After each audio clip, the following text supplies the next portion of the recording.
Two grumpy critics. I went to the movies to go and see A Wrinkle in Time, and much has been made of it. The reviews weren't particularly good, so I went to my local cinema with some hesitation. Add to the fact that I don't particularly like Oprah very much, and you have a trifecta of trepidation. But I was willing to give it a fair shake at the stick for the sake of saying that I'd seen it, judged it, and could walk away with a clear conscience. That's a 5-letter trifecta of trepidation. Yes. That's a 5 times word score. Thank you. The fact is, it's really not a bad movie at all. I'll say this up front, it is a kids' movie. It's very much a kids' movie, but it's not a bad kids' movie.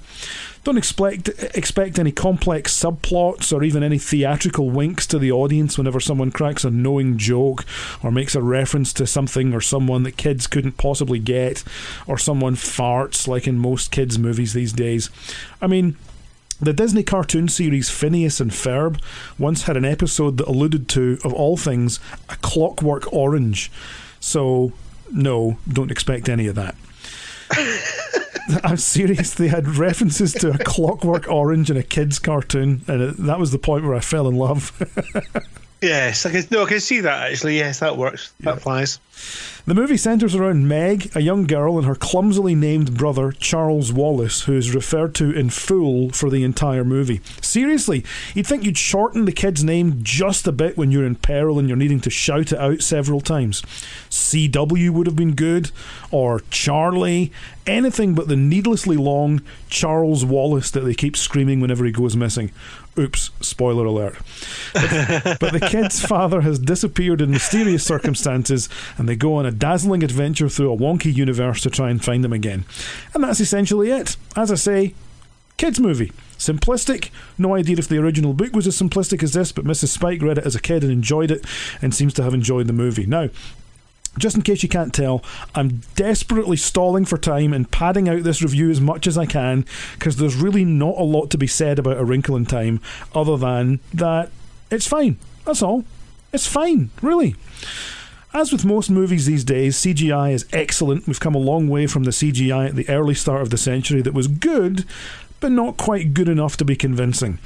I think of Tobey Maguire's Spider-Man running across rooftops looking like a cross between something out of a top-down 16-bit video game and a particularly lanky-armed gibbon. Direction as a whole is excellent. That actually worries me. Sorry, I hate that image. Is very concerning. Very concerning.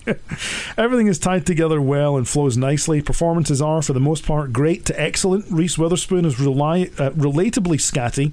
Mindy Kaling is satisfyingly enigmatic, and the rest of the cast do a bang-up job, with one exception. Oh, and that would be Oprah. Oprah clearly phoning it in. Obviously trying to do some sort of wise elder kind of a thing, but she's acting like she would rather be anywhere else in the world than in this movie. Like does the White everyone House, win perhaps. A prize? Pardon? Does everyone win a prize? I wonder, yes. You get rescued, and you get rescued, and you get rescued. Everyone gets rescued. The breakout star of the piece is Meg, played by Storm Reid, who I guarantee you will see lots more of in the next few years. I've mentioned before that my favourite type of acting is face acting, where an actor can portray an emotion or say something purely by using their face. I mentioned The Long Good Friday for a second week running, when I point interested listeners to the final scene, a masterclass of face acting.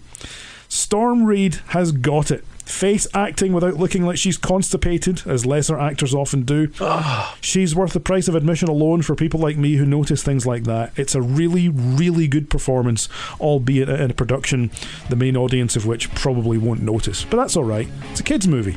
I give it 3 Charles Wallaces out of 5. A Radio 6 international production from the USA. Copyright 2018.